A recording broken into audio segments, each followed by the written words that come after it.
Hey, thanks for coming back for episode number 5 of Structures. I'm Thad. My guest today is my good friend in Colorado, Ragz. What's up, Ragz? Hey, how you doing, Thaddeus? I heard Again, you had thanks a. for Oh, I'm sorry. thanks Go for ahead, having man. me. That's all good. Thanks for having me, man. It's Yeah, badass. I appreciate you being on here for real, man. I know you're coming off the heels, like just hot off a great show this weekend. You want to open up and tell the folks about your show. They can get a little idea of the kind of stuff you do. For sure. So 14 years ago in Fort Collins, where I grew up and I still live near, um, they started this thing that was called the Fort Collins Music Experiment. It was this girl Greta who was in a band called 12 Cents for Marvin, which quick little history for anyone that may or may not have ever heard of them because they are, obscure. Apparently in Denver, there was this guy Marvin who always spare changed outside of this laundromat for 12 cents. That was his thing. Yeah. So the folks that started the band, it was a ska band.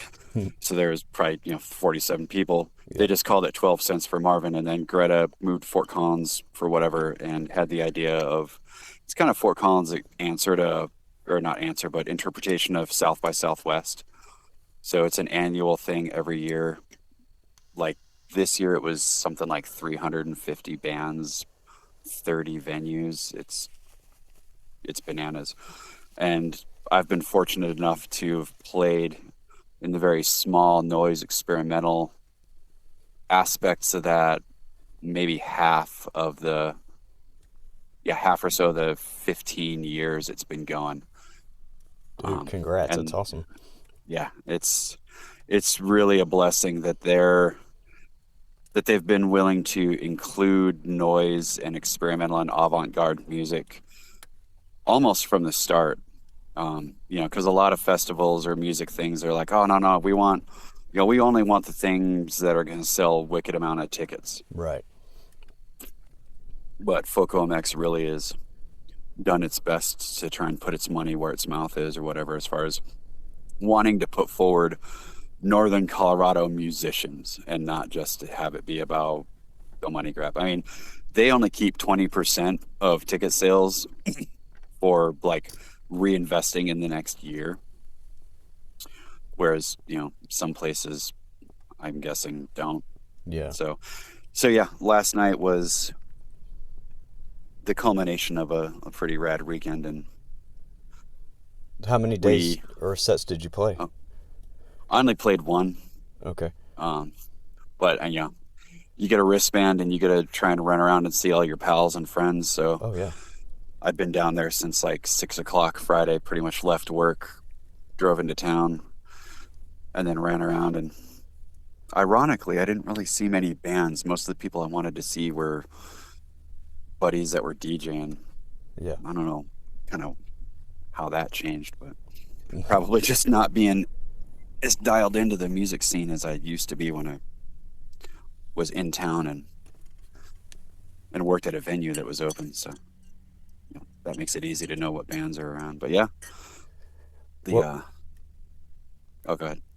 I was going to say, for those that aren't familiar with your sounds, Oh yeah. and there's some pictures I'll see here too of your setups. Explain kind of how you make your sounds and your method for your performances and all the crazy inventions you got going on here. Okay, for sure.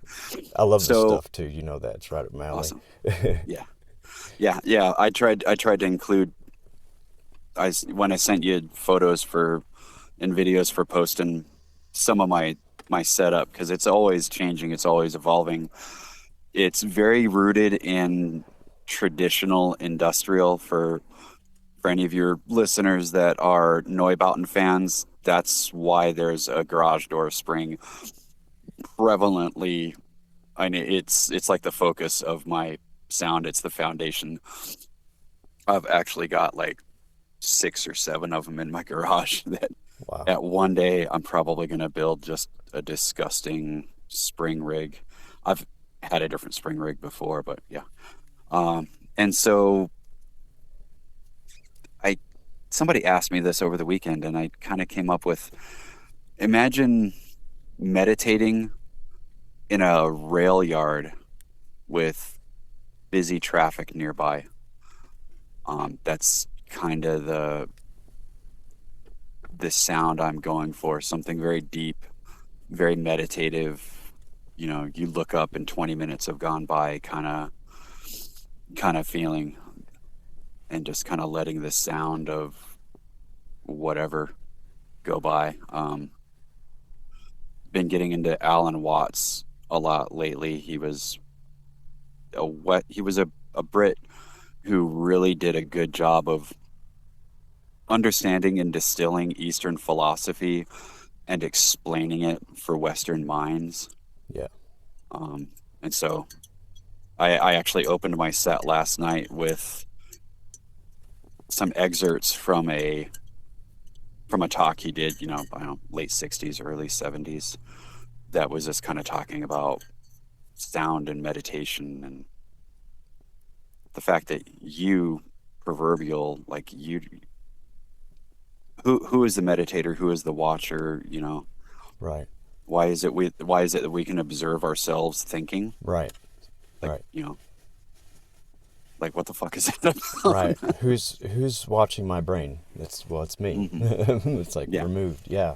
Well then wait a minute, if it's my brain and I'm watching my brain, but I'm watching my brain and I'm asking myself, watching, who's watching my brain, and I'm answering, yeah, Yeah. Yeah. It's yeah, it's like I'm trying to remember my spirit is piloting a meat suit with an overly complicated electrical system in the cranium. yeah, Yeah. yeah.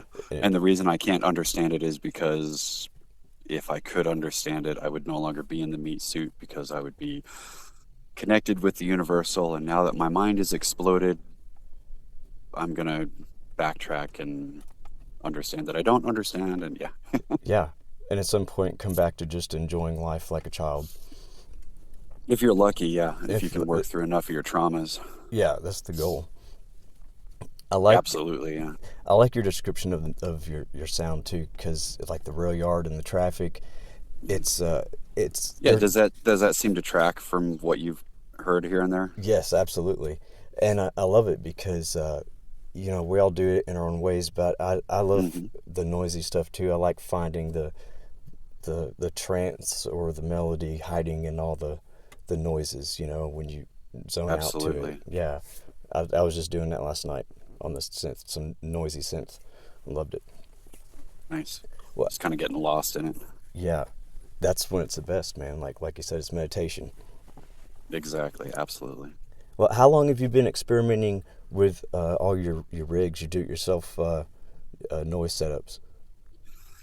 So my really like big, I'm not trying to be in a band, I just want to make sounds shit,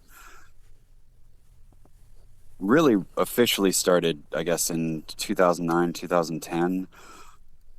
I'd been in a couple bands with some friends previous. Some of the older photos that I sent you are from 2001, from an industrial band that I did with a buddy called Project. And that was, we were still trying to, like, we were having regular practices. Um, I don't remember if we actually had songs or if our practices were more about methodology. Right. But literally all the stuff in the photos, and they're proper, like scanned, they were shot on film, Yeah. because nobody had cell phones like that Right. 25 years ago. But that stuff was semi-structured, but it was literally, we were beaten on cut up fence things as chimes. There's a car hood. I think we still had a central HVAC unit. And then I took a break, you know, because life happens and you sometimes have to be a Yeah. husband and father and all that jazz. And Yeah. then, yeah, 2009, 2010, when I came back to wanting to make music and noise, I was just like, I just want to make sounds, man. Like, I just want to make a sound and explore where it goes and stop being obsessed with trying to create a song, master the song, replicate the song. Right. Right. So, It's what I call following the sound. yeah, that's perfect. Follow the sound to Yeah, see where it goes. that's how I do it too. Well, Yeah. besides all your the stuff you strike or strum or beat or bang, use some kind of effects mixers. What's the tail end of your setup look like? Tail end as far as Like, uh, where does like the spring go after it's hit, kind of. yeah, like what kind of effects pedals you Okay. use and how do you route it? Do you use parallel signal chains and stuff like that? Oh, okay. Perfect. Well, here, let I'm just me. real curious No, yeah, I mean that's perfect. about interesting setups like So that. I'm kind of scrolling through pics to try and find just a setup so that I can just kind of walk through that. Uh, because I'm looking at the stuff now. Where the fuck? Okay, so there we go. So pretty much the spring itself goes into a little uh, effects pedal that I got literally at a pawn shop that was Target, I guess, made effects pedals for a minute. Wow. And so it's a really simple little delay pedal that works just good for like ding ding ding ding ding Yeah. kind of stuff. And then that routes into a Digitech RDS 7.6, and I've got one of those, and then their 1.9, which both are circuit bent because apparently well, not apparently, because I did it. Yeah. You can crack the case on those, and the internal potentiometers that set the delay length can be manipulated. So the the delay that the spring ultimately goes into, it originally was, yeah, like 7.6 seconds a delay, but because I manipulated it, it goes to about 22 or 23 seconds, Cool. and it just gets brutal. Like, you get the craziest, gnarliest, neatest, like whales in the ocean sounds because of the way it warbles. Yeah. And so that's something I really like doing, is do that as the foundation. And then for vocals, I just run that into a, a Behringer delay that goes into my other Digitech so that I can kind of loop when I want to, because both of those Digitech delays, they're rack delays, and they had like just a hold function. So you can use that for, like a mantra like Om Mani Padme Hum, Yeah. run that into this mic, and then, let that loop while you go make other sounds. Nice. So Yeah. you're primarily using delays and loopers. Uh, Is that right? kind of, like, yes and no. I'm Like, also just definitely. guessing up based upon our previous talks and listening to some of your Mhm. stuff. Yeah. Yeah, I guess, yeah. The hold functions on those two are loops of a sort, and sometimes they can build up a little. The nice thing about that is you turn off the hold, and then it just degenerates, like a delay pedal's supposed to be. Yeah, echo and delay and reverb are, that's, I guess, really the true foundation. Everything I do is on 1 to 5 delays by the time it reaches the PA head, or the house sound, or whatever. So you mean to tell me you could be playing shows with some springs out of the trash can and a $5 pawn shop pedal? Absolutely. I mean, that's Absolutely. the Just only things driving the I've point home for the kids. yeah. The only reason I've bought anything new over the years is just because over the years the pawn shops don't seem to have as many things. I mean, anything I bought from a pawn shop, I bought 10, 15 years ago. Yeah. It doesn't mean that and that's just in my area. Sure. They seem to have dried up a little bit. Everybody's got different things. But yeah, I mean, if you're really into true industrial, if you're a fan of noise concrete or music concrete, which is some like 30s, 40s, 20s type of stuff. I don't know if you're familiar with the Futurists, Just a little bit. but Okay, yeah, they're the Italian cats from like 19, I don't know, World War One era, and they wrote what was literally called the Noise Manifesto. Um, I haven't read all of it because that can, yeah, that takes some time. Yeah. But yeah, I mean, the the modern capitalist bullshit has too many of us convinced, I mean, you hear it all the time when you talk to somebody and you're like, "Oh, I make music, I'm an artist." And they're like, "Oh, I could never do that." It's like, no, for millennia, that's what we did at night around the campfire or in the cave or in the hut or the public house. Yeah. We got to, you didn't have to be able to play guitar or drum super well or play violin or horn. You just made sounds with whatever you did, and it's what brought us together, Yeah. you know, Absolutely. I love it. like, yeah. But the powers that be, for whatever reason, have us all convinced that you have to be special to be an artist. You have to be special to be a musician. It's like, no, that feeds our soul. And that's why they don't want us to do it, because if our souls are fed, you know, we Yeah. aren't controllable. Yeah. Right. Yeah. You have to break free of that chain that's like the chain on the baby elephant, Hmm. or the what is it? The small rope. When Yeah, yeah, they exactly. get big, that's just what they're used to. That's what they're told. Yeah, yeah, exactly. Yeah, the huge chain on the baby elephant, so you can control it with a small rope when they're an adult, Yeah. or the quintessential boil a frog slowly. Yeah. It's nice and toasty. Um, Pretty comfortable. yeah, Suddenly you can't yeah, think for yourself anymore. Yeah. yeah, But yeah, you don't have to have all this stuff. You can just make noise like we used to before there was even instruments to do so.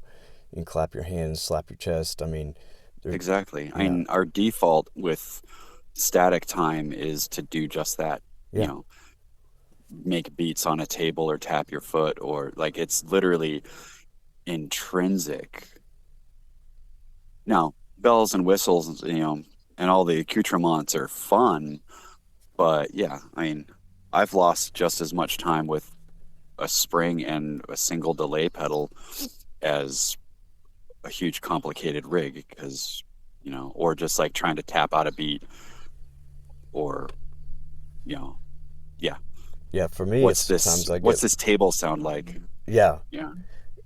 when I get too much stuff going on, I a lot of times get lost in the options too instead of chasing Right. the sound. I keep, well, what if I do Yeah. this or this instead of just making the noise? Yeah. I absolutely, that's, so my buddy Sonic, who I've I've known him for a bunch of years. We originally bonded over a shared interest in noise like 12 years ago, and then over the years discovered that we both have motorcycle problems. And so now, and he lives like 2 blocks away. So it's kind of this wonderful blessing that I've got this buddy who I've got shared interest in a couple of things, but he's really into sound systems, like UK sound systems and dub culture, which in the last year or so I've come to realize has informed a shit ton of, I mean, pretty much almost everything. And it's all about delay as far as dub plates and the remixes. Yeah, yeah, And that's kind of your point of like simplifying too many options. That's definitely influenced directly my noise in the last year of trying to make more space in the sounds I'm creating so that the echoes and delays can be experienced as opposed to I didn't start out trying to make a wall of noise, but by the end of it, all it is a wall of noise because I didn't allow enough space, right, right. which definitely lends itself more to what I like to do anyway. But it all goes in cycles. You gotta, you know, spring cleaning happens. Yeah. Sometimes I start backwards, so I make the wall of noise, and then Hmm. I start taking away until I find little you know, harmonic rhythms and dissonant little sounds that I like. You know, it's Okay, yeah, almost, you yeah, know what I for mean? sure. Like there's the whole wall, and then things start falling away till there's some Hmm. type of some type of story or song in there. Yeah, for sure. But yeah, Kind same. of It's just different approach to the same trying to thing. pick Finding something that out of the right static. space. Yeah, Yeah, yeah. Well, and it's like if yeah, it's whoever you are, whatever you're trying to do, your methodology is what's going to work for you. And what other people do can influence or inspire, but we ultimately have to figure out what works for ourselves because it's our creation. It's what's going to work, you know. Like Carlos Santana is an amazing guitarist and whatever, but I can't play like that and I don't want to. Like if I was obsessed with trying to play like that, I would all of a sudden come back to that whole, "Oh, I can't play guitar. right. I can't be a musician." Like, well, no, you can't play guitar like that person, but you know what? That person can't play guitar like you know? And I can't play a garage door spring like you. You know, sometimes Yeah, you got to find your own exactly. thing. Your timing for hitting a spring is different than mine. Why? Because we're not the same person. Yeah, And so that's what makes it beautiful and rich and worth experiencing and worth doing for yourself, you know, ourself, whatever. absolutely. Man, I love how you share the journey with me, not just on this show, but in our talks and stuff. I appreciate our, you know, our talks about life, and I'd like to give you a chance Absolutely. to share on the show, like going a little further back as a young man or as a kid when you first started getting into or drawn to music or sound or noise or what have you, and what were your first For sure. Yeah. steps in that journey? Yeah. Well, so ironically, I started out like a lot of us, like playing, like my mom, I remember late middle school, I got a guitar and my mom actually figured out because I grew up wicked broke, poor, but my mom and dad were able to figure out how to get me into some guitar classes, which like at the local, you know, civic center, you know, Sure. through the town stuff. And that's I think where at the basis I had the inkling that I didn't really want to learn how to play an instrument because I didn't really learn how to play guitar. Um, but I had one, and you know, I created like one little thing, and then a couple of a few years later in high school, I linked up with a buddy, and we were trying to start a band because this was before I'd really discovered industrial and experimental music. Hmm. Um, but it was pretty much always him and I, so him on guitar and me doing vocals. An acquaintance dubbed it a cappella hardcore at one point, just because it's like since there's no drums and bass, it's almost like a cappella. Right. And I've actually got that recorded on cassette tape somewhere, kicking around, which I've listened to once in the last few years. And it's really weird to hear yourself as a child. Like you don't think of yourself as a child at 15, 16 until you Yeah. become an adult. And especially once you become a parent and you're looking at your own children at that age, and you're like, Yeah. oh wow, yeah, you're a child. Right. Um, and so yeah, that was been a trip. Then a few years later, some buddies we created it was trying to be an industrial band, but the practices quickly decayed into just cacophony jam sessions. And so that's definitely where my musical expression journey stopped being about trying to make a song and just about play with sound. Um, and then a couple of years after that is when I had the industrial kind of thing with another buddy that it was sort of songs, sort of just process, and then a long break um, until like so that was all like 92 to 2000, pretty much 2001, and then took a long break, and in 2009 I started getting back into making sounds and noise. Uh, think there's a picture in the album. I don't remember. There might have been. So I joined a couple of friends and acquaintances wanted to do a band called the Eisenhower, which is German for the Iron Bashers, and it was very conceptual. Every performance we did was like thought out, not necessarily the sounds, but like the concepts. Right. It was very much like more performance art than a lot of people look at noise. Right. That's really neat. Yeah, it was. Let's see, we did one show in a junkyard, uh, kind of a junkyard. There's, I'm sure you've heard of Habitat for Humanity because Sure. it's countrywide or whatever. Out here, there's this place called Resource, which is a similar type of business to Habitat, but it's a nonprofit based out of somewhere in Colorado. And a buddy ran a yard in Fort Collins where I was living at the time. And since they were all about, take trash and make a home, whatever, and the band was all about take trash and make music, for one of their annual fundraiser events, we came in and everything we played that night we took from the yard. Oh, nice. So the only things we brought were like our amps and some effects pedals.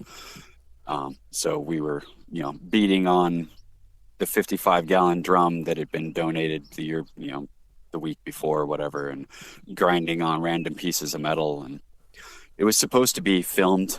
Well, it was filmed by a buddy whose life went sideways and all the footage was lost.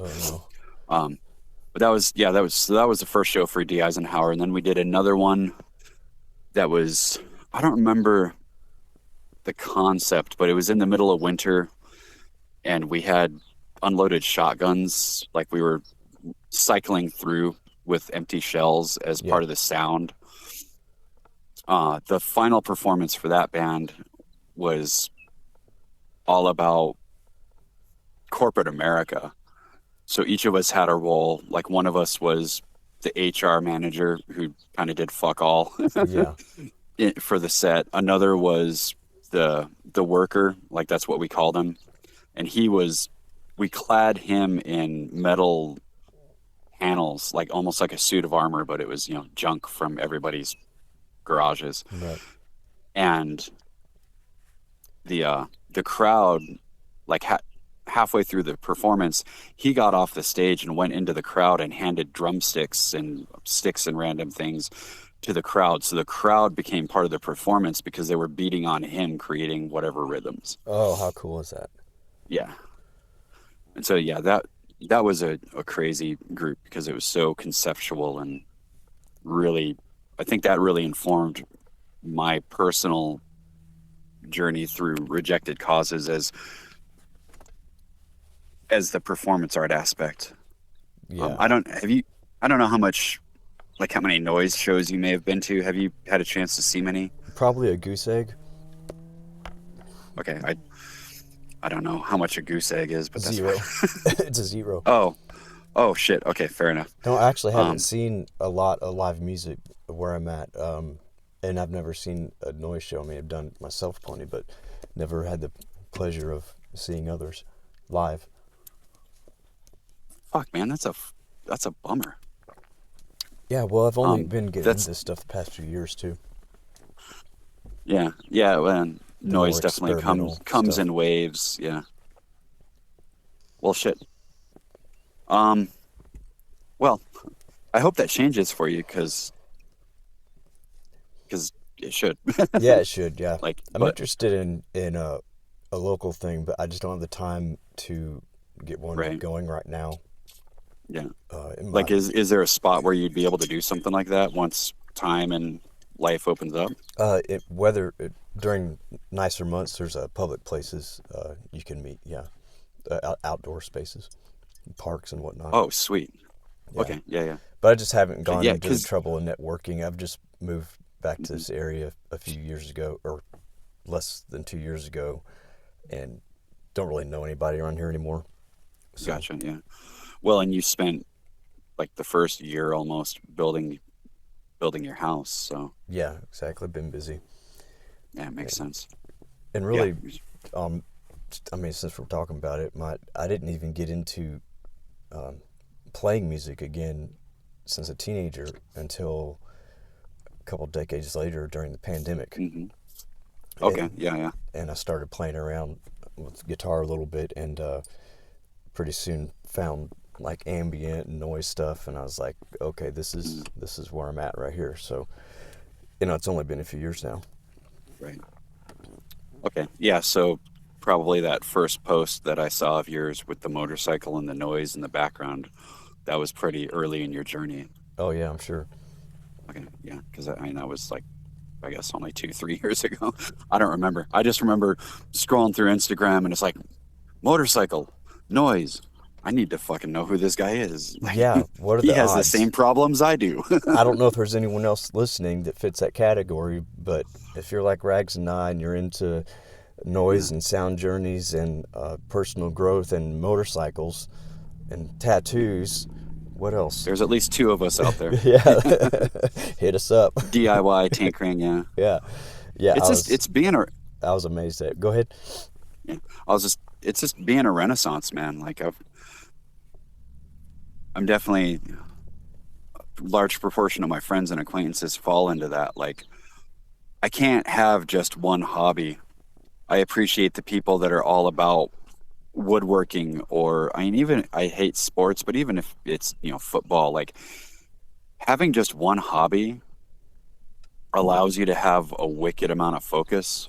Yeah, And I can't, man. I get bored. I need to build the thing to play with the thing instead of just have a friend or buy the thing. yeah. I don't know if you have that problem, but I definitely have the problem of I'll spend $600 to buy the equipment to make the $50 item I've done that before. because Yeah, yeah. And for me I'm a tinker by nature. I love process almost more than product, which is a lot of why I like noise so much because especially when you get to see somebody else perform. Like we're very fortunate the last couple of years. There's a monthly noise. It's called Noise Floor. There's a monthly noise show at actually where I played for Focom X. Um, so you get to know people in your area, and you get to see somebody else's process, and just kind of I geek out on that. I didn't realize I was a nerd until I realized I was going to noise shows as much to see what you did and how you did it yeah, as to hear it. yeah. I'm right there with you. That's why I asked Yeah, about your setup because gotcha. Yeah, yeah. yeah, it's so unique, and I'm the same way. I get into the process. Like I can, when I first started getting into guitar, get a few guitar pedals. That's okay, but then I'm like making parallel signal chains. To finding different ways to use them, and that's Hmm. even more fun than making a song for me. Like you said, Right. getting the things, working on the things to make the things before you Yeah, even make it. yeah. You start out, you're gonna make some music, and 2 hours later, all you did was fuck around with your pedals and had a wonderful time. Yeah, exactly. Yeah, So that's awesome, man. I know that feeling. yeah, it's like a meditation of sorts. Oh, it absolutely. Y- And that kind of comes back to me why they've got people convinced I could never be a musician, I could never be an artist. Because and akin to your comment about back to childlike thinking earlier, like the amount of like pure in the moment that becomes intrinsic when we're creating, no matter what it is, crocheting, oil painting, building a dollhouse, sewing, like when you're in creative process, especially when it's just for the sake of creative process, you fall into that in the momentness that they don't want people to have anymore, because then you find that inner peace, and when we find inner peace, we stop consuming blindly, we stop hating ourselves. So if we find inner peace, we don't need so much stuff from the outside anymore. In theory, that's not good for consumerism at all. No, no, Yep, I see your point. you know. Yeah, And I fall prey to it all the time. It's not like I'm sitting here with nothing, like I'm far from a minimalist, but hence my problem of like I'll go buy all the crap to make the thing instead of just if you just buy the thing from the maker or whatever. yeah, Now you just have that artifact instead of that artifact in a room full of tools, But yeah. that's also just kind of because I enjoy making stuff. I I do don't too. mind buying the tools to do it. Yeah, I do too. It just yeah. But sometimes, I guess more lately, I've thought about in terms of keeping my life balanced. Sometimes I'll Hmm. forego the time and expense of the uh, building it and just bless somebody that makes it already. Like put the money in their pocket, and I have something handmade from someone I know or someone I met. Yeah, exactly. Yeah, So kind of just switching it. yeah, Yeah, because now you've made another connection with someone, whether it lasts a lifetime or not. Yeah, you at least made that connection, and you still have the artifact, but now you have yeah, you had the chance to interact with somebody that you wouldn't have. Yeah, yeah. you got a great point there. And now your artifact has a story with it. It's not a question mark or just a commodity. It's Hmm. you may never use that pedal hardly ever again after that first idea you had for it, but it's on the shelf reminding you of that interaction with that person. Hmm. I don't know. I like stuff like Yeah, that. for sure. I, I, No, it makes perfect sense. Yeah. I wanted to ask you about like something I've seen you uh, wrote before. It's on one or two of these pictures. No gods, no heroes, no saints, no masters. Hmm. Can you dive into that? So, so I've done two official albums. The first was in 2015, and then the second was in 2019.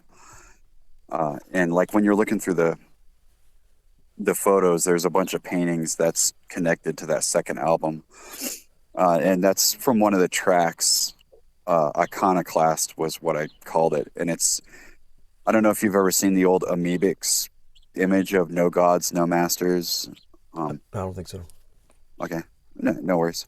They got it from like some anarchist manifesto or something, and it's kind of it's an anarchist concept of like having no gods, having no masters, being responsible and accountable to yourself or whatnot, right? Yeah, And so when I was conceptualizing the the album and tracks, I just wanted to build on that because like I don't know if you grew up seeing it, but I saw it a bunch of times, like the Kill Your Idols yeah, things from like it's some obscure punk band that I don't remember the name of the band, but I remember the image. yeah. Me too. Um, yeah, okay, perfect, yeah. And so just the way I was thinking about all that, and it was like, okay, yeah, no gods, no masters, but heroes are humans, and humans are fallible, and I can't count the amount of times I've heard over the years, like, oh, I mean, look at what they're doing. Like Bill Cosby is a perfect example. You know, how many women met Bill Cosby that were, raped by him? But look at all the great he did despite him, like all Yeah, the things he did is like the Cosby Show and trying to like whatever. Like he's a hero. He's also a disgusting human, right. you know. And saints are the same way. So just kind of bringing, just completing that thought for me of just understanding that if everything is fallible in one way or another. And so, yeah, no gods, no masters, no heroes, no saints, because you can't put people and things on a pedestal like that blindly, Right. Like you said, you you're know? taking responsibility for yourself Exactly. rather than linking yourself with Yeah. someone or something on a pedestal. Yeah. Yeah. Exactly. Because, like, for that track, the mantra after the no gods, no masters, no heroes, no saints was I I don't even use it anymore other than those four, but it was like your life, your choices, your path, your fate, or something like that. Just kind of bringing it back to that accountability. And now you can absolutely have people that you look up to, but keeping in mind of like using their path as a guide, as an idea. I mean, even the Buddha, you know, was very clear. Like, this is what worked for me, and I'm telling you about it because it might help you on your journey in figuring out what works for you to find enlightenment, Yeah. you know. Um, and that's something that was quickly forgotten. You know, I mean, it's by the time you get to Thailand and Tibet and all that, you know, Buddhism all of a sudden had these other gods and deities, and because it was integrated into, you know, the local mythologies and cultures, you know, and that's why you've got like a Buddha from Southeast Asia with huge earlobes and weighted earrings, and then you've got like six different Buddhas by the time you get to Japan with the huge, you know, the large fat laughing Buddha. And Hmm. part of that is people finding their own paths, but also part of it is, unfortunately, it became a religion Yeah. instead Yeah. of a concept. But, you know, it also was people finding their own paths. So, Yeah. And the reason I asked you about that is because I knew it would tie into what we're talking about with the nothing wrong with having all the gear in the world, but mm, don't let any idea of what your studio needs to look like or what your connections in the industry needs to look like that has oh, yeah. no reflection on your own personal journey Yeah. and taking Especially if you're going to responsibility. be an avant garde musician, like Yeah. connections in the music industry. It doesn't matter if you fucking know the CEO of Warner Brothers, the likelihood that he's going to let you, you know, give you $1 million advance to make an album of beating on trash cans and Yeah. yelling And into something, you know. yeah, and that But like, so doing it for any level. yourself, Yeah. yeah, yeah. But by the same token, like, if you want to make money that way, get into soundscapes, start scoring, you know, music or not music, like film scores. Like Like, cinema. Yeah. you know, I don't Cinematic stuff. remember. Yeah, like one of the Superman movies. I don't remember which one. I think it was. It doesn't matter which one because I don't remember. But I remember seeing just a YouTube documentary about the guy that did the soundscapes for it, and I don't remember him talking about having a basis in experimental music, but everything he did, like in the documentary, just kind of demonstrating, I used this to make this. Yeah. I was like, dude, I just watched a noise documentary. Yeah. That was awesome.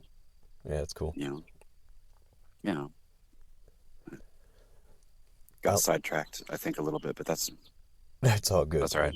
man. No, I like the parallels between the personal journey and your noise journey, and I just like pointing out little synchronicities there with the Right on. do it Yeah. yourself and taking responsibility for yourself and in your life and in your sound. Yeah. Yeah, I just like I mean, seeing we all the have to, for parallel. sure. Oh, Yeah. definitely. We're not always good at it, but that's also part of the journey. So, Yeah, like you said, if we were perfect at it, we wouldn't be piloting the meat suit anymore. yeah, exactly. Or maybe we would be Or maybe we'd on be the aware of how many we're piloting at the same time. right. Yeah, yeah. Because that's kind of coming back to Alan Watts. There was a little lecture clip I remember him talking about of like dreaming and how after a point, like if you relating dreaming to like reincarnation and how like in a dream or a life you can only have everything and everything can be perfect for so long before you kind of start like deciding that you want different experiences, Right. and so those experiences could kind of come into shitty things happening in life, you know, whether it's disease or addiction or corporate greed or slavery or, you know, any of the horrible things that unfortunately happened. Just it was an odd thing of just him, and he's just talking about it from the perspective of really balance. Like I don't think that's something that people really think about. That unfortunately you have to take the good with the bad Yeah, no, I agree. And finding that, because of that. Yeah. go ahead, please finish. Oh, I was just because of that, for me at least, I'm no longer trying to look at things as good or bad. I mean, it doesn't work that way all the time, you know, but it is like you have to have day to have night, Yeah, you know. I mean, murder sucks, but that's part of why we enjoy, why we should enjoy life because it could happen. Disease sucks, but it can happen. Like death is going to happen. You don't have to like it. Like the only way to avoid dying is you don't get born. yeah. Like period, end of story. Like just, you know, And what are the I don't odds mean to that you're even burst. born as a human in the first place? It's almost Yeah, impossible odds. yeah, So yeah, exactly. you basically won the lottery, even if your life isn't very pleasurable. Yeah. You're alive. You're But I mean, here. even looking at it for the perspective of you basically won the lottery, it's like, well, now we're assigning a value to it that Mm. there's nothing wrong with it, but do we have to assign a value? I don't. I I need to like stop thinking. But that's kind of my nature because I and get back to just enjoying and being in the moment. Yeah, definitely. The moments we find when we're zoned out in the noise and our Hmm. sounds we're making, try to carry that presence of mind throughout the day of just being in the moment. Yeah, And if you just do that one day at a absolutely. time, yeah, that's what I try to do. And I fail often, but that's my goal. Just try to take one day at a time, staying Hmm. present and just aware of the things that are going on around me and not caught up in the rat race in my mind. Yeah, yeah, exactly. Too much monkey mind. The Yeah. rat race. Yeah.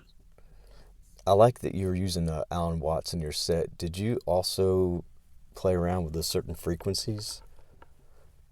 I know you were Yeah, experimenting with some, yeah. what was it, like a tone generator or a frequency generator? It's just like a frequency signal generator app through for performances on iPod, just because that's what I use. But yeah, and that's the solfeggio frequencies, which kind of comes back to, I guess, ancient Greek philosophy or whatnot. Mm-hmm. Um, Interestingly enough, all solfeggio frequencies add up to 3, 6, or 9, which are seen as mystical universal numbers. Like Tesla was obsessed Yeah, with those three numbers. absolutely. Yeah. And Uh, so I've been playing with those as just kind of to help, my own vibration, and then anybody that sees a performance or hears a performance, they'll they'll experience that as well. I love that idea because it's not like it's on the bill. Come see Rags and get your solfeggio frequencies, Right. but you kind of sneak it in there on them. Yeah. Like a Well, little I mean, sonic kind of blessing. like I started using the term noise shaman in 2019, I love that. and so that's kind of building on it. Yeah, I getting ready for the last album I put out, which was, oh wait, no, that was 2019. So I guess late 2018. I don't know. I ate a bunch of acid and made a bunch of stuff for the noise entity or whatnot. Like I created, I had an alligator skull Now, that I had bought. I want to interrupt with one question so I get the right context. Uh-huh. Was your creative work done uh, after and inspired by the acid, or was this a simultaneous event No, I ate acid and and got to I work? literally, it's how, yeah, Gotcha. it's how I spent a Thanksgiving actually. Um, so yeah, I just ate that and painted this alligator skull. Alligators in some indigenous cultures being known as storytellers, uh, and or truth speakers. So the skull is now mounted on the end of my microphone. I have a intrinsic ability of being overly meta on like everything.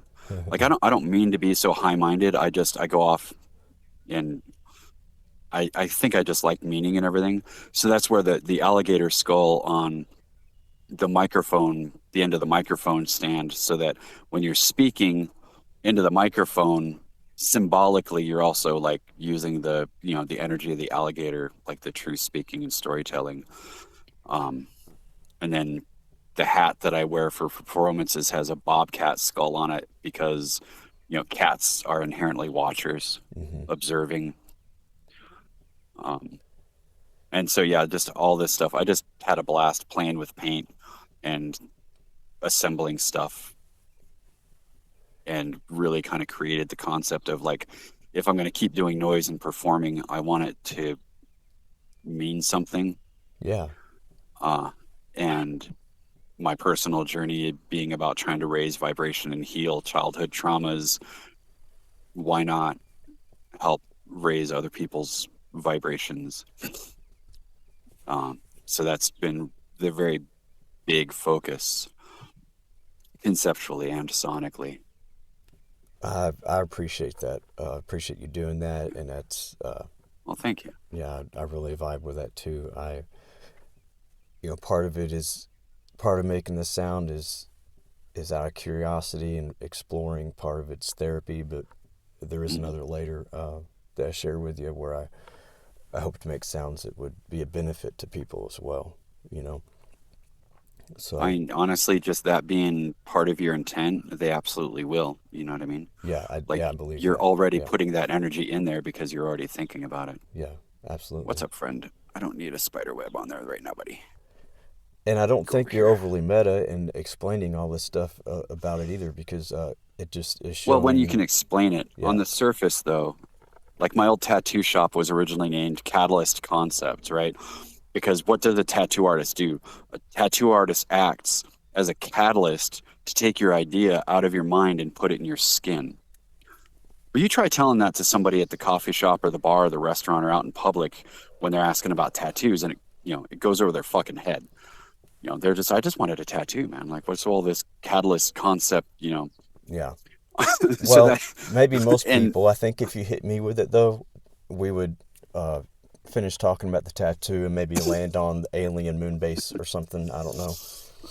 right, yeah, yeah, but not not to detract from most people, but people like you or I, or most of my friends and people that I particularly talk to regularly, they don't think that deep. They don't want to think that deep. It kind of comes back to the I can't be an artist. I can't do that. Like being lied to and believing the lie instead of just stop and think and release your. It's corny, but Bob Marley said it kind of perfect with release yourself from mental slavery. Yeah. You know? There's probably another type of person as well that I don't want to say people don't think deep or can't think deep, but maybe in a public setting, someone like you or I might be real quick to jump into a fringe conversation, but others might be just a little more reserved, with Yeah, strangers. So, there's that that too. too. Yeah, Yeah, but I just like throwing it out there, and you know, that's how you meet interesting people. I found. yeah, for sure. I unfortunately have enough of a distrust of people that I don't give enough people the benefit of just an attempt. But that's just part of my personal opportunities for growth. And at least I recognize it, which means I can choose to grow. Yeah, that's a good point. And that goes back to what we talked about early on, the observer, your true Hmm. self, instead of being caught in the loops in your mind of distrust, you're starting to see that from your higher perspective and deciding Hmm. what to do with it. And that's what it's all about, man. What do you call it? Assessing ourselves and making adjustments where we feel we need to. it's a constant. It's a constant in this life. Yeah, for Well, sure. if I you like that. choose, if you choose, Assessing yourself. Yeah. yeah, assess yourself before you wreck yourself. Dude, that's awesome. Yeah, I like that much. Yeah. That flow is kind of better than check yourself. yeah. I like that. Assess yourself before you wreck yourself. Yeah. Oh, yeah. Well, do you have any upcoming shows or projects you want to plug, or people you want to shout out to at the end of the show I here? mean, definitely. Yeah. I mean, I'm slowly working on this current album that's going to use like solfeggio frequencies, like a specific frequency every track, whether it comes out in 6 months or 60 years, out of, whatever. 3 months, I'm six using, months, or 9 months, whichever. no, it's more like years. I'm Years. having enough fun just Yeah. playing with it, and I haven't sat down to really decide. But I'm using it in the when I do perform, so it's growing either way. Yeah. I'm looking Um, forward to hearing some of that. but yeah, well, I'll try it myself any too. any live performance that I think to post. I did actually. So my buddy Nathan, who's become a principal uh, component of the monthly noise floors, he's a videographer. He loves playing with like video noise, like layering Yeah. manipulation, as much as his own sonic noise. He recorded like film and audio the performance last night, so I'm gonna have a really high quality copy of that, which is awesome. Especially, it's hard to get sub frequencies um, out of a phone. Yeah. You Yeah. they just don't pick up anything under like whatever hertz. Um, and he actually might be a cool person to interview for the podcast. His personal noise project is called "I Have to Keep Washing This Stupid Body Till I Die." I like it. Yeah, and yeah, and he works with a lot of like sound recording, kind of a lot of layering, kind of cool stuff. So yeah, definitely give him a shout out. And then my buddy Sonic, that I do motorcycle stuff with and sound stuff. He's a rad human being. He built his own sound system like 12 years ago because he was inspired by UK sound system stuff, and there, just so he could hear it. Yeah. Yeah. And so we do a lot of noise, music, whatever stuff. So yeah, I guess he'd be the other shout out for sure. Well, man, I really appreciate you being on today. It's been about an hour, I guess. Okay, yeah. I Has it usually, really? Nice. yeah, and I mean, I'm not trying to cut you off, but Yeah, no I'll worries. shoot for about an hour. I really appreciate you coming on today and making it with. I know you had a big weekend, and you probably are ready to chill out. But I'm very grateful for our connection, Rags. You're not just a guest on the show, man. You're a brother, and I know I'll see you in person one day and hug your neck, man. Absolutely, yeah. Yeah. Appreciate you being here. I mean, at some point, one of it, yeah, I'll either make it out to Kentucky or you'll make it out to Colorado, or I'd say we meet in the middle, but I don't want to go to Kansas. Oh. Yeah, absolutely, man. It's been a blast being able to just connect with you and become friends with you from afar. So Yeah, for sure. it'll just make it all the more of a blessing when we do get to stand in person. And talk. Absolutely.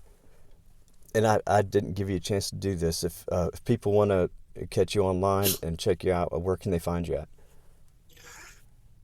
Instagram's probably the easiest, and it's just rejected_causes, spelled with K's instead of C's. I'll tag it in the Yeah, description for too. sure. Yeah, no worries. And tag your craft page and your bike page too, in case anyone is interested in this. Rags is a amazing craftsman, and he's also into motorcycles. So if that's up your alley, check out his other pages. Yeah. What are they? Just my personal tinkering creation page is Ragz_craft, spelled with a Z and a K, and then The Black Thumb Moto Garage is something I do with Sonic that's just about, it's essentially a man cave for motorcycle centered tinkerers, but it's, tinkerers, craftsmen.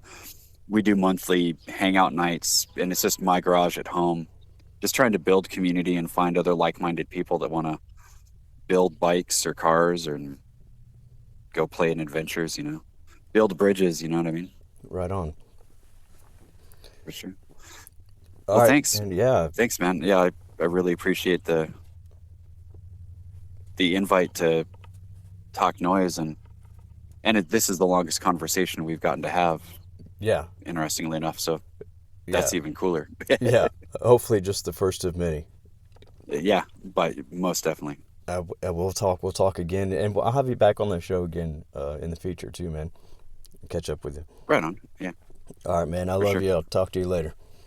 All right. Love you too, man. All Have right, a good bye. day. You too. Bye. Thanks for tuning in to episode 5 of Structures with Ragz and Thad. Kentucky to Colorado, making noise, working on our hearts and our childhood trauma, and riding our motorcycles. Love you, Ragz. Love